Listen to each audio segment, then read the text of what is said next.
Our next speaker is Skip Palenik.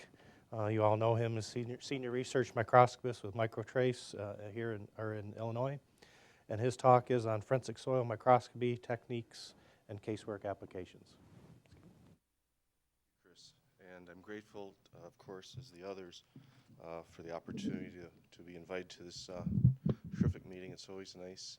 Aside from Intermicro, there's no place I'd rather be where I'm around other microscopists with like feelings. What I'm going to show here actually was something that I didn't have the opportunity to show at the last Trace Evidence Symposium meeting, but it's something that many of you know. It's been around for a long time. I first published a version of what I'm going to talk about in the late 1970s.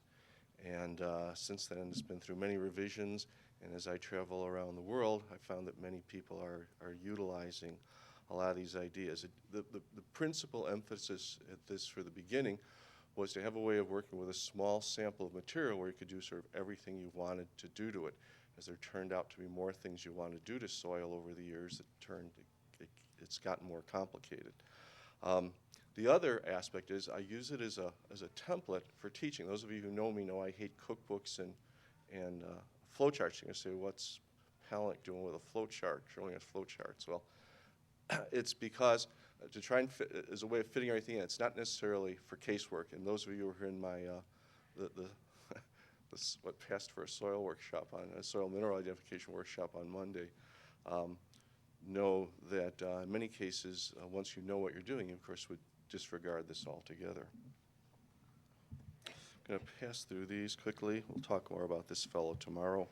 I would like to begin, though, by dedicating this presentation today to a colleague and teacher and friend. The lady in the middle, some of you may know, is Mange, who developed the concept of heavy mineral, or high-resolution heavy mineral studies, published the very best book on the subject of heavy minerals, and another work that I contributed to, Heavy Minerals in Use, and was working on the second edition of her book when she passed away January 30th of this year. So she won't be teaching anymore. She won't be the great friend and colleague that I came to know.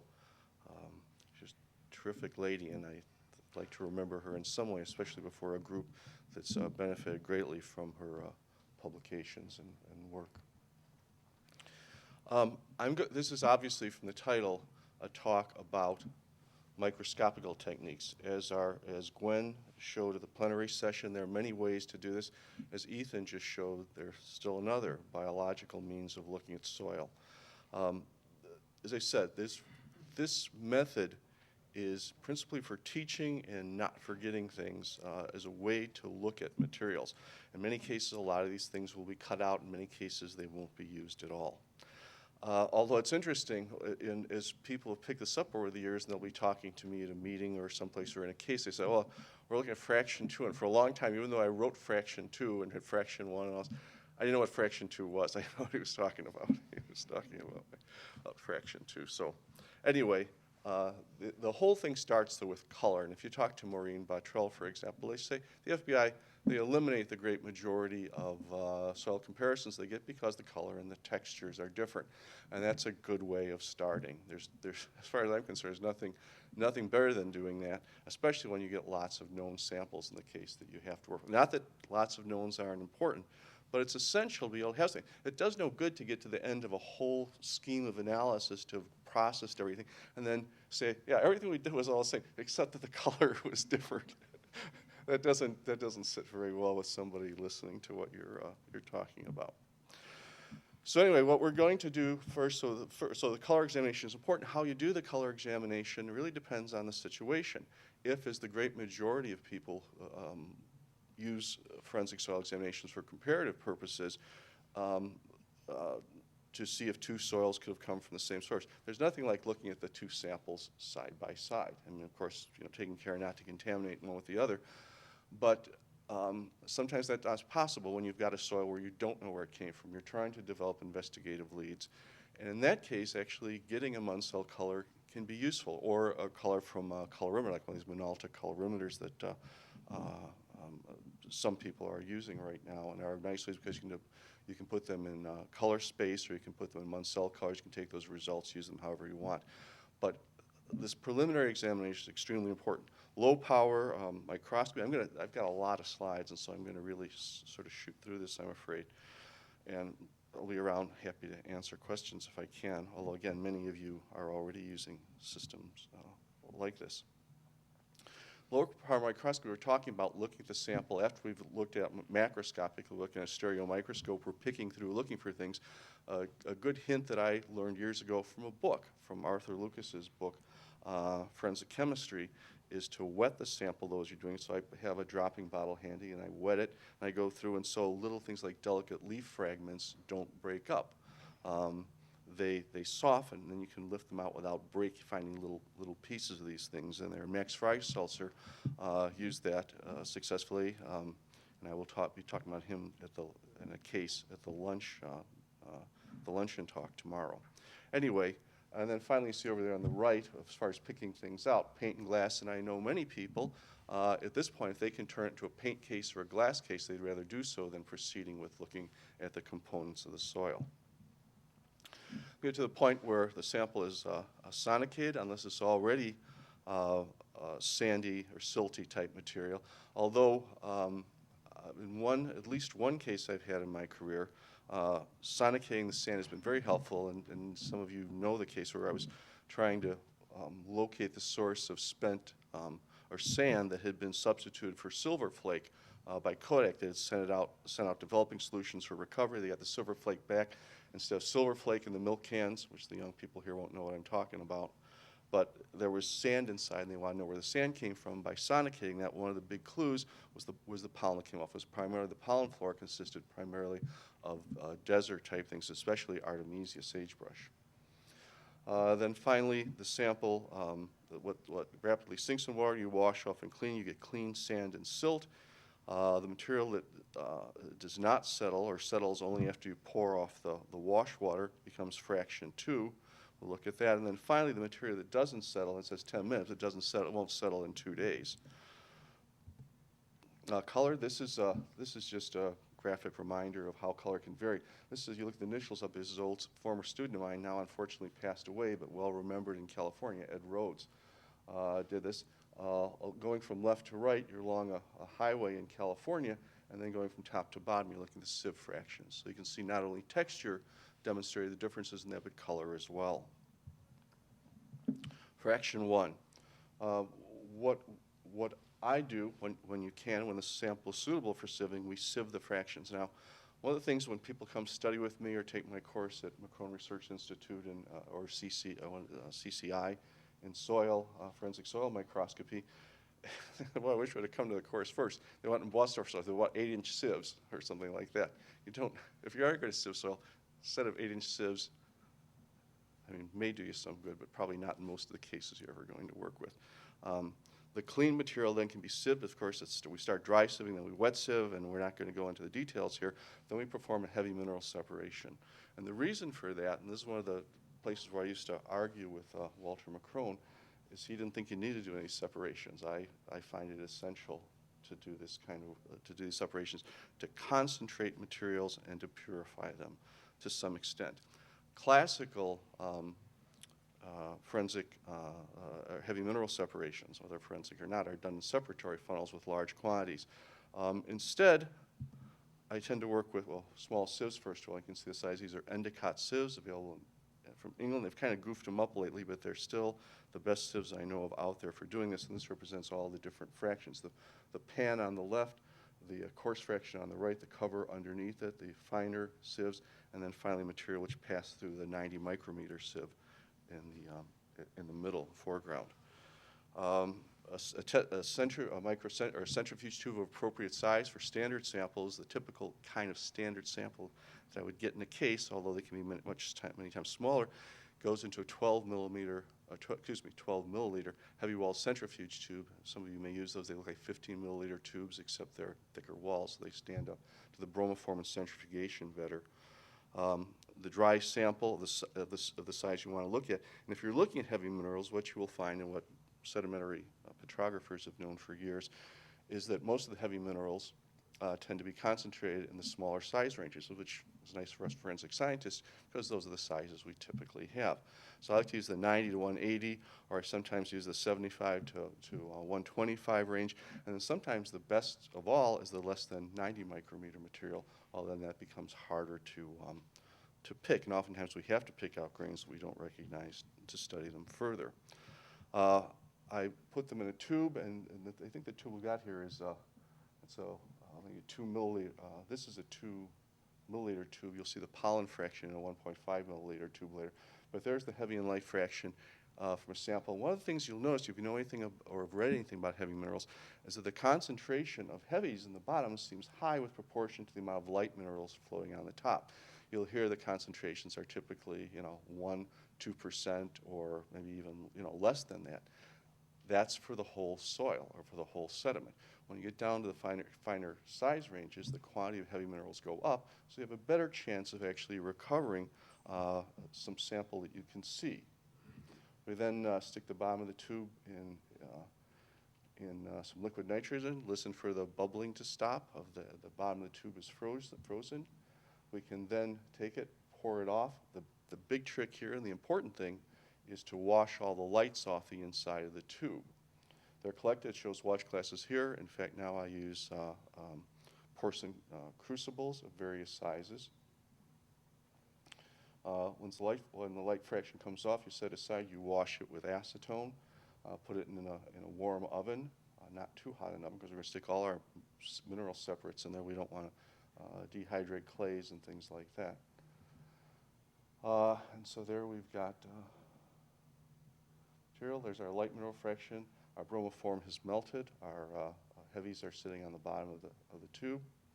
And then pour those out, and there's our quantity. You see that the quantity of heavy minerals on the right, and they'll typically be darker, so they're normally very easy to see, much larger than what we would expect conventionally from heavy mineral fraction if we had looked at the whole sample, because that's where most of the whole fraction is in the fines.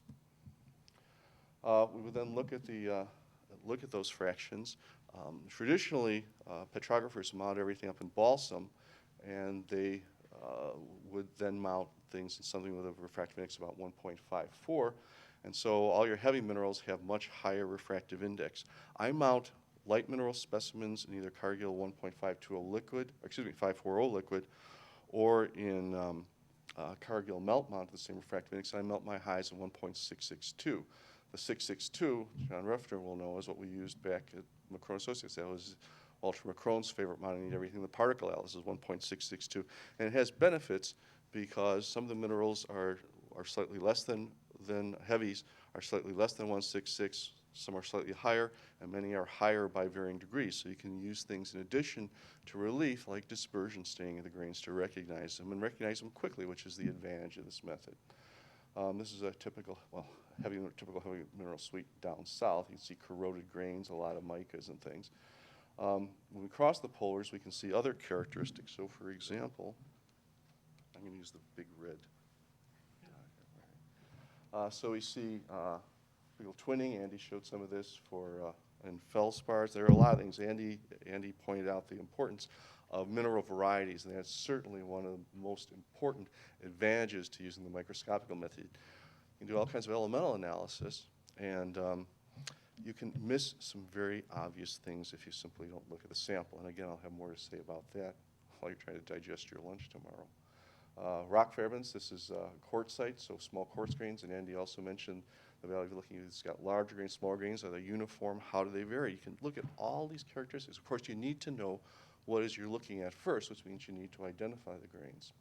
Here's again, no heavy mineral suite is typical, but here is a heavy mineral suite, and you can recognize a lot of different colors in there and things, and those are all characteristics by which we can not only identify the mineral species that we're talking about, but also look at varieties. And those varieties can express themselves in different ways, by different colors, by different elemental compositions, by zoning, twinning, things like this. A different mineral suite, Florida sand, refractive indices, and dispersion colors. For some reason, originally the rounded apatite grain here, which at one point that slide showed nice yellow colors. I've copied it enough times, I guess I'm paying the penalty that doesn't show it, but you can In apatite grains, because their refractive indices are slightly less than 166, you can readily see a nice yellow dispersion color without a dispersion staining objective. It's got low order interference colors, and depending on how the grain is oriented, you may see or may not see, again depending on where the C crystallographic axis is for a uniaxial crystal, a uniaxial negative interference figure. But you can apply that. If you get parallel extinction, for example, on this part, and you think it's apatite based on this, you can always rotate it into the 45-degree position, put your compensator in if it has a negative sign of elongation. Well, in this case, it's as good as a negative optic sign because of its orientation. And again, you don't have to take these on anybody's words. These grains can then be picked out.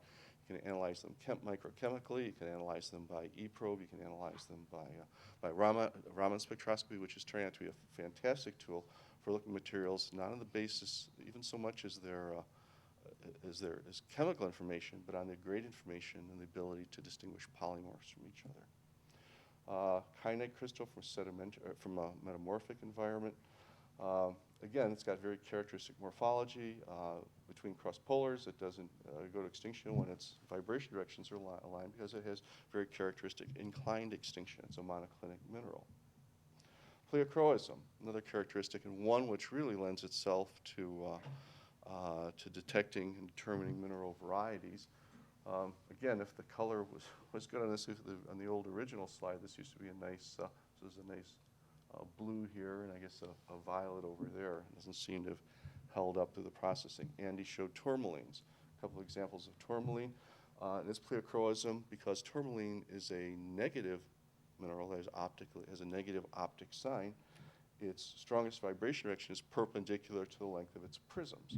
So we've got a north-south polar over here and an east-west polar over here.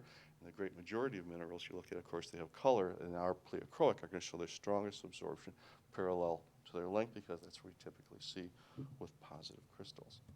But in terms of varieties, I've just got two to show you, but tourmalines can occur in a variety of colors. If you ever watched one of the forensic files episodes we did, had to do with the Hummer case in York, Pennsylvania. And in that case, it had, this is coming from somebody's yard, it had the most extraordinary suite of tourmalines you could ever imagine. You had about 5 different colors of tourmaline in this particular sound. There were other things as well.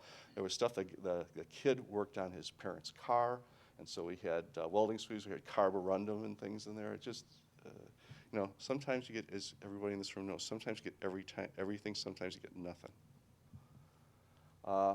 Other varieties from Mount St. Helens, eruption, if we cross this hyperstein, very characteristic pleochroism, which changes over time. So the thing I want you to look at in here is all this crud around the outside.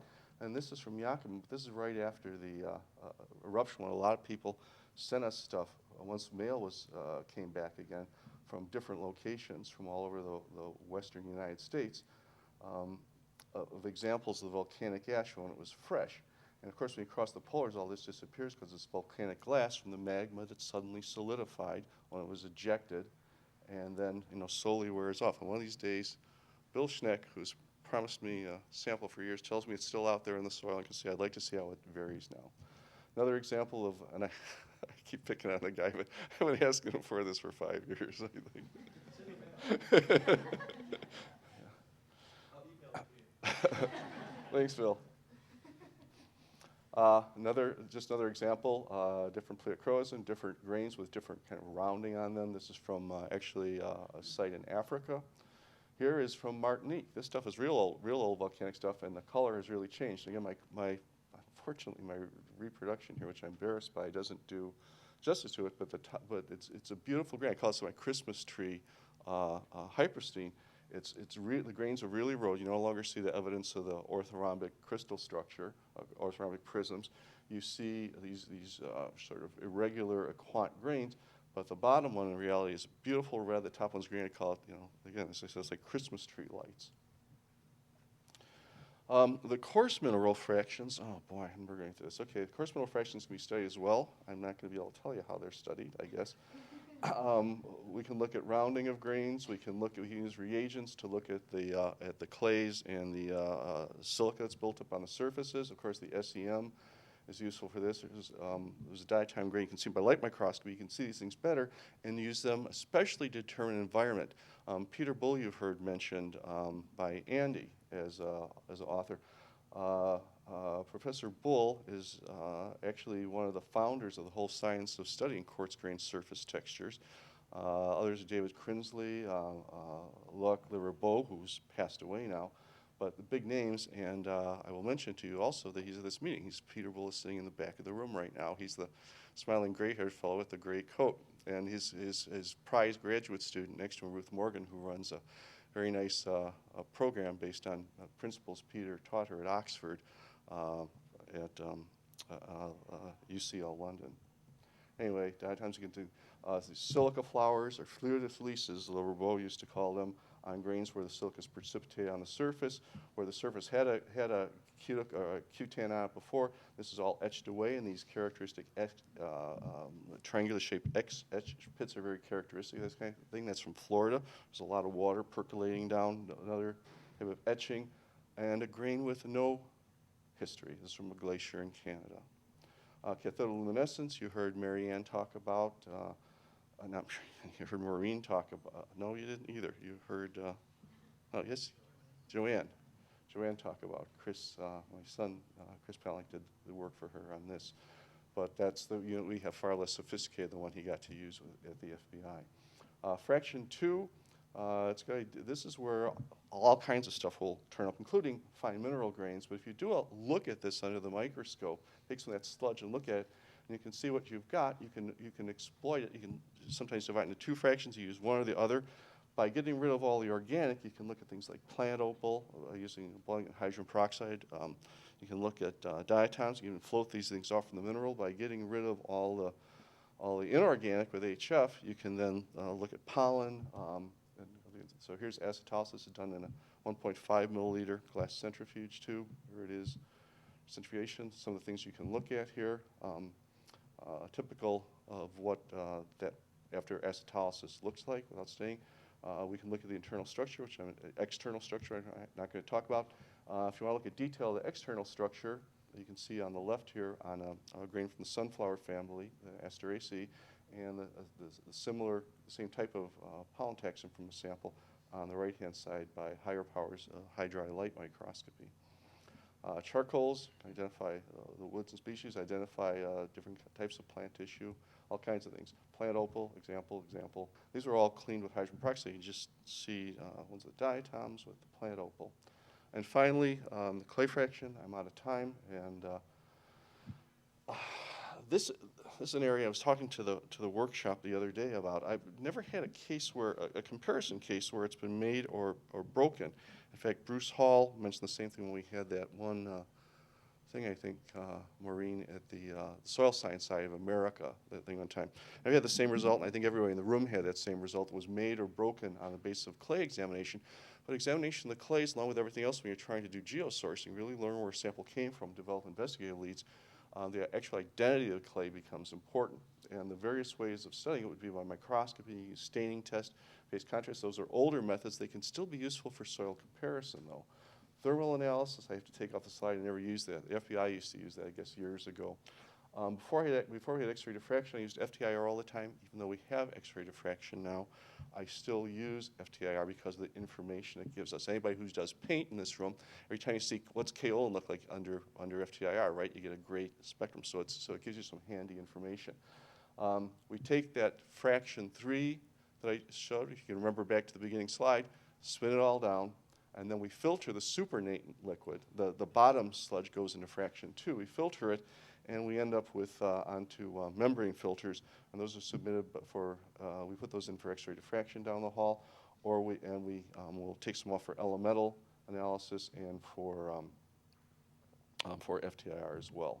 I guess that's it, and I took a little more time than I guess I should have, but that at least gives you an idea of how this stuff is wonderful. Thank you. Thanks, Skip. We do have time for a few questions. If you have questions, please speak loud enough for the whole room, so since we don't have remote microphones. It seems a forensic geoscience has a big advantage of having a really rich body of research already done in geology. And I was wondering what the challenges are to taking that research and translating it into a forensic context. I think Andrew gave some examples of what some of the challenges are in terms of research relates that for forensic geologists.